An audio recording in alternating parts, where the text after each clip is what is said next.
کہ معرفت لازمہ ہے محبت کا.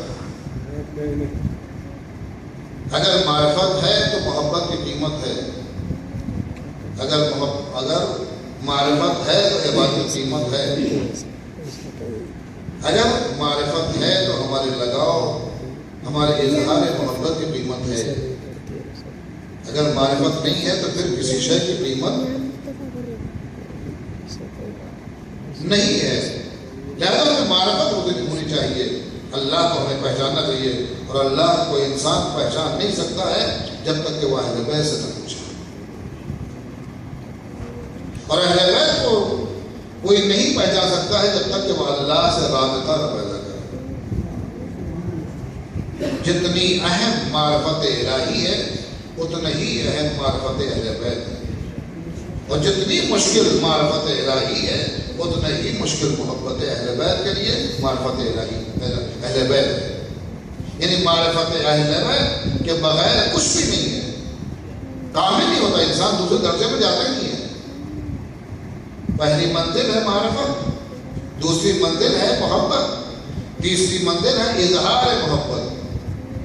جب معرفت ہی نہ ہوگی تو محبت کیا کرے گا؟ اور جب محبت ہی نہیں ہے تو پھر اظہار محبت کیا کرے گا؟ اور اگر بغیر معرفت کے محبت کرے گا تو بے قیمت ہوگی وہ. اور اگر محبت کے بغیر اظہار محبت کرے گا تو دعویٰ بغیر دلیل پہ ہوگا. ایسا دعویٰ، ایسا مقدمہ جس کی کوئی دلیل نہ ہو. لہذا آپ دیکھیں بہت سے افراد ایسے ہیں جو قرآن مجید کی تلاوت کرتے ہیں لیکن انہیں اہل بیت کی فضیلت سمجھ میں نہیں آتی ہے، دکھائی نہیں دیتی ہے. وجہ کیا ہے؟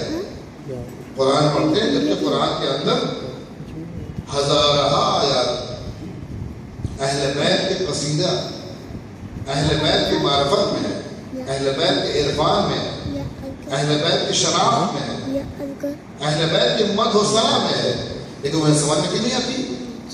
کیونکہ عظمت اہل بیت یہ ہے، شان اہل بیت یہ ہے کہ یہ معرفت اہل بیت کے لیے بصارت کی ضرورت نہیں ہوتی بلکہ بصیرت کی ضرورت ہوتی ہے.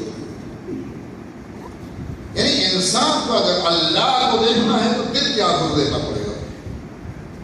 جب مولا کہنے سے پوچھا یا علی آپ اپنے پروردگار کی بات کرتے ہیں کہ آپ نے اپنے پروردگار کو دیکھا ہے؟ تو کہا میں اس خدا کی کیسے عبادت کر سکتا ہوں جسے میں نے دیکھا ہے؟ میں اس پروردگار کی عبادت کر کیسے سکتا ہوں جسے میں نے دیکھا نہ ہو؟ لیکن یاد رکھنا میں نے ان آنکھوں سے نہیں دیکھا ہے بلکہ دل کی آنکھوں سے دیکھا ہے. ویسی اہل بیت کی محبت بھی ہے. اہل بیت کی محبت اگر حاصل کرنا ہے، معرفت حاصل کرنا ہے، شناخت حاصل کرنا ہے، پہچان حاصل کرنا ہے تو ان آنکھوں سے نہ دیکھو بلکہ دل کی آنکھوں سے دیکھو. دل کی آنکھوں سے اگر ہم دیکھیں تو اہل بیت سمجھ جائیں گے. اہل بیت کو سمجھنا تو بصارت نہیں بلکہ بصیرت لازم ہے، ضروری ہے. اور بصارت کے لیے وقت معین ہوتا ہے، اتنا وقت لگے گا اتنا وقت لگے گا، لیکن بصیرت کے لیے لمحہ بھر کافی ہوتا ہے. ایک ہلکا سا اشارہ ملا، ایک ہلکی سی توفیق پروردگار ہوئی کہ انسان منزل معرفت میں داخل ہو جائے. ہلکا سا اشارہ پروردگار کا، ہلکی توفیق الہی پروردگار کی، ہلکی سی نظر کرم پروردگار کا اگر ہو جائے تو معرفت کے موتی اسے مل جاتے ہیں. لیکن اس کے لیے جو ہے بہت دور دراز کا سفر کرنے کی ضرورت نہیں ہے، لیکن ضروری بہت ہے، بہت ہی ضروری ہے. بغیر معرفت کے بے قیمت ہے ہماری زندگی، بغیر معرفت کے بے قیمت ہے ہماری محبت، بغیر معرفت کے ہماری عبادت بے معرفت ہے.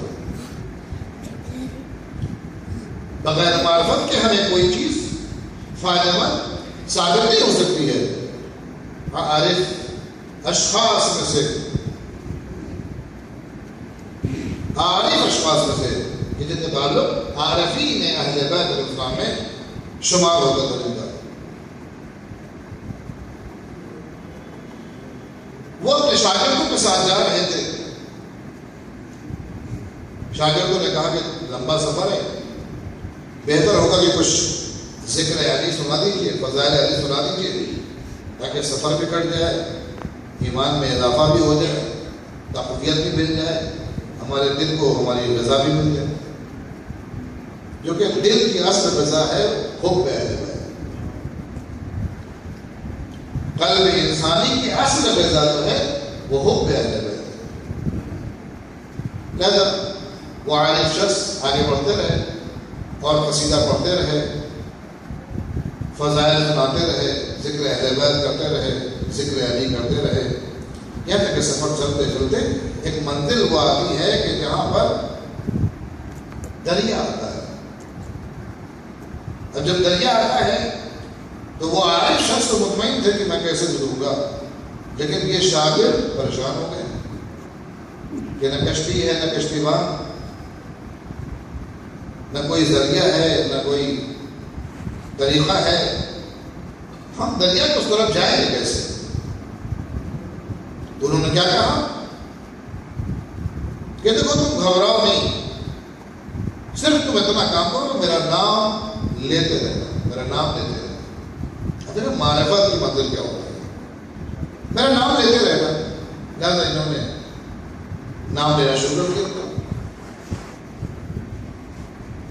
شمس ان کا نام تھا، شمس تبریز. لہٰذا کہ لوگ دریا کے کنارے پہنچے اور جیسا قدم رکھا دریا کے اوپر، یا شمس یا شمس یا شمس کہتے ہوئے آگے بڑھتے رہے. یہاں تک کہ افراد بیچ میں جب پہنچ گئے تو ان کے دل میں خیال پیدا ہوا کہ آخر دیکھیں کہ استاد بھی اس جملے کو کہہ رہے ہیں، نہیں کہہ رہے ہیں، اور کچھ کہہ رہے ہیں. اب جو کان لگا کے سنا تو دیکھا کہ جملہ الگ تھا، ان کا کچھ اور تھا، ہمارا کچھ اور ہے. غور کیا تو کیا دیکھا کہ استاد یہ کہہ رہے ہیں یا علی یا علی یا علی یا علی. تو شاگردوں نے کہا استاد آپ نے ہمیں کچھ اور درس دیا اور آپ کچھ اور کہہ رہے ہیں، آپ کچھ اور کہہ رہے ہیں. توجہ کریں گے کہ واقعی یہ معرفت ہے، یہ عرفان کی منزلیں ہیں.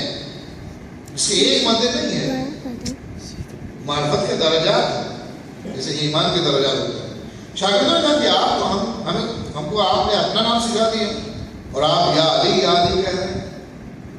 کیا تمہاری معرفت اتنی ہے کہ تم مجھے پہچانتے ہو، اور میری معرفت اس منزل میں ہے کہ میں علی کو پہچانتا ہوں. لہذا تم میرا نام لیتے رہو، میں علی کا نام لیتا رہوں گا. صلوات پڑھتے ہیں پر محمد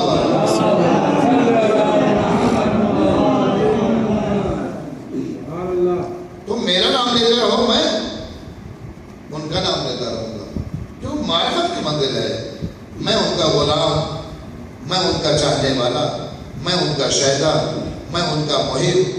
میرے اندر ان کی معرفت، میرے اندر ان کا عرفان پایا جاتا ہے.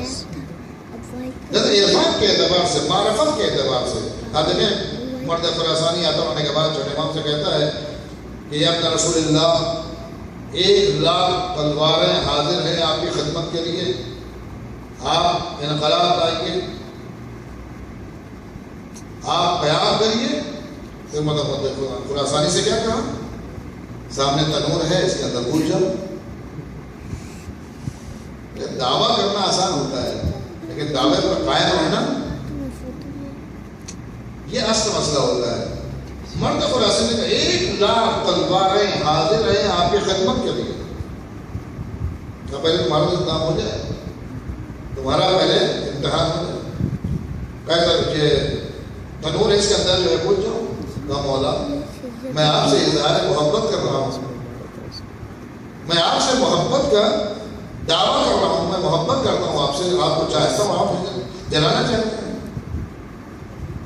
ابھی یہ گفتگو ہو ہی رہی تھی کہ ایک معرفت آمیز شخصیت سامنے نظر آئی جس کے دل کے اندر عرفان اہل بیت تھا، جس کے اندر محبت اہل بیت معجزت تھی، جس کا نام ہارون مکی تھا.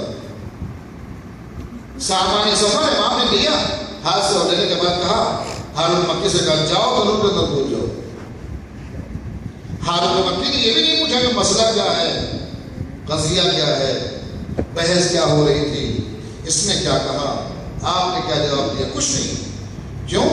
جب انسان کے اندر معرفت امام ہوتی ہے تو اس کی نگاہ امر امام پر ہوتی ہے، حکم امام پر ہوتی ہے، حکم مولا پر ہوتی ہے۔ نہ تو وہ گئے۔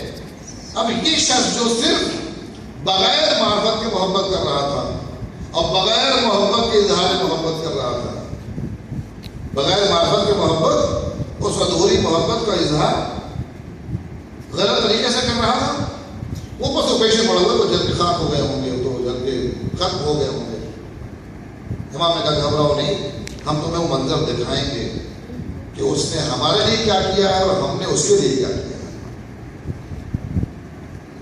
اہل بیت کا مسئلہ ایسا ہے، یہاں پر برابر کا مسئلہ ہوتا ہے۔ اگر آپ نے احسان جیسی کوئی شے کی ہے تو یہ احسان عظیم کرنے کو تیار ہے۔ احسان تو ہم کر ہی نہیں سکتے ان کے ساتھ۔ احسان جیسی کوئی شے اگر ہم نے ان کے اوپر ان کے لیے کی ہے تو احسان عظیم کرتے ہیں وہ۔ لہذا امام آئے، آنے کے بعد تبر کو ہٹایا، ڈھکن کو ہٹایا تو انہوں نے کھولا تو کیا دیکھا کہ ہارون مکی اسی شان سے بیٹھے ہیں کہ جیسے نار نمرودی میں ابراہیم بیٹھے ہوئے تھے، جیسے نار نمرودی میں ابراہیم بیٹھے ہوئے تھے۔ کیوں؟ ابراہیم کو بھی اپنے مولا پر بھروسہ تھا، ہارون مکی کو بھی اپنے مولا پر بھروسہ تھا۔ ابراہیم بھی اپنے اللہ کو پہچانتے تھے، ہارون مکی بھی اپنے امام کو پہچانتے تھے۔ تو جب معرفت میں اضافہ ہوتا ہے، معرفت کمال کی منزل میں ہوتی ہے، تو آپ کیا شے ہے؟ تو جب دنیا کی آگ ان کے اوپر